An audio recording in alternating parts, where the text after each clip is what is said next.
अस्सलामुअलैकुम वरहमतुल्लाहि वबरकातुहू। सल्लु अलल हबीब सल्लल्लाहु अला मुहम्मद सल्लल्लाहु अलैहि वालैहि वसल्लम। अल्लाह अज़्ज़ा व जल आप सब पर अपना खास करम फरमाए, दोनों जहानों की भलाइयाँ अता फरमाए, खुशियाँ अता फरमाए, हर दुख और तकलीफ़ से महफूज रखे। अल्लाह सब के लिए आसानी वाले मामलात रखे। जुम्मे वाले दिन एक बच्चे का वीज़ा लगा था और उससे हमने ये बात नोट की कि बाज़ दफ़ा हम पहले बहुत ज़्यादा परेशान थे कि जब ग्रुप वीज़ा होते हैं, एक ही मालिक के वीज़े होते हैं, तो वो ज़्यादा लगने मुश्किल हो जाता है, उसमें कोई ना कोई रिफ्यूज़ होता है। लेकिन अल्हम्दुलिल्लाह ये बात देखने में सामने आई है कि एक ही मालिक के 5 बंदे थे, चारों के लग गए हैं और 5वां बंदा रह गया। इंशाअल्लाह उसका भी लगेगा अल्लाह के फज़ल व करम से, अल्लाह की ख़ास अताअत से। वो भी इंशाअल्लाह इसी महीने के अंत तक रिज़ल्ट निकलेगा। तो इसमें ये देखा गया कि ये ज़रूरी नहीं है कि ग्रुप वीज़े नहीं लगते, ग्रुप वीज़े भी लगते हैं। मालिक अच्छा हो, मामलात ठीक हों, बंदे की तैयारी अच्छी हो, आपके तमाम पेपर्स डॉक्यूमेंट्स सब ठीक हों तो वीज़े लगते हैं। तो इसलिए कोशिश करें, मेहनत और स्ट्रगल का दामन ना छोड़ें और ख़ुसूसी तौर पे अपना मेहनत करते रहें, कामयाबी आपके कदम चूमेगी। एक हमारे भाई हैं, उनके पास 5 वर्क परमिट अवेलेबल हैं। उनने मुझसे बात की है और मैं आप लोगों से कर रहा हूँ।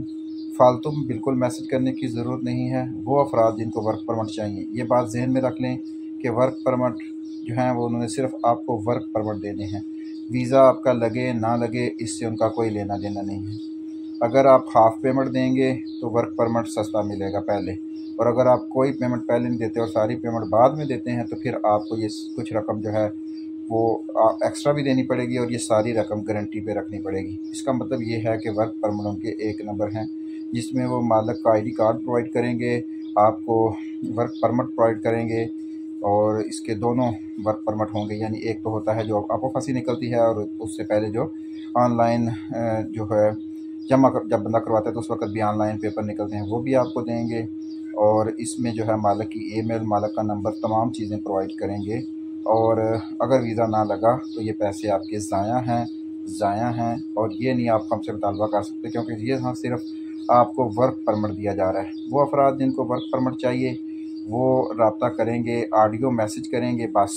और अगर हमें उनको जवाब देंगे, अगर आप लोग ज़्यादा तंग करेंगे तो फिर हमारे लिए मसला बन जाता है। वो अफराद जो सीरियस हैं वो अपना नाम और पता बता देंगे कि वर्क परमिट चाहिए। इसकी मैं आपको बता दूं कि इस वर्क परमिट में आपको मालिक के पास काम नहीं मिलेगा। आप जहां मर्ज़ी है जाएं, आपकी मर्ज़ी है।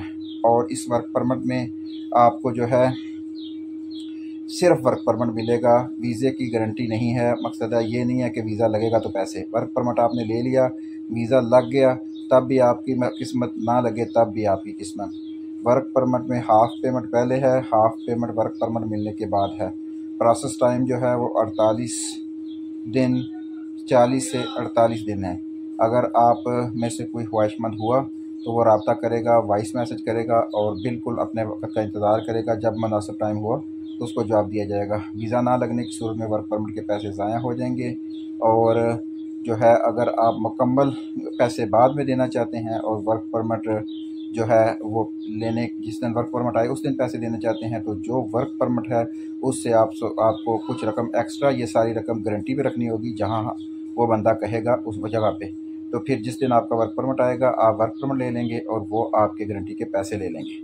तो इसको अच्छे तरीके से देख लीजिएगा, सोच समझ लीजिएगा, पूरी वीडियो देख कर फ़ैसला कीजिएगा, जल्दबाजी में फ़ैसला ना कीजिएगा। अल्लाह ताला आप सबको खुश रखे, दोनों जहानों की भलाइयाँ अता फ़रमाए, खुशियाँ अता फ़रमाए, हर दुख और तकलीफ़ से महफूज रखे। जज़ाकल्लाह।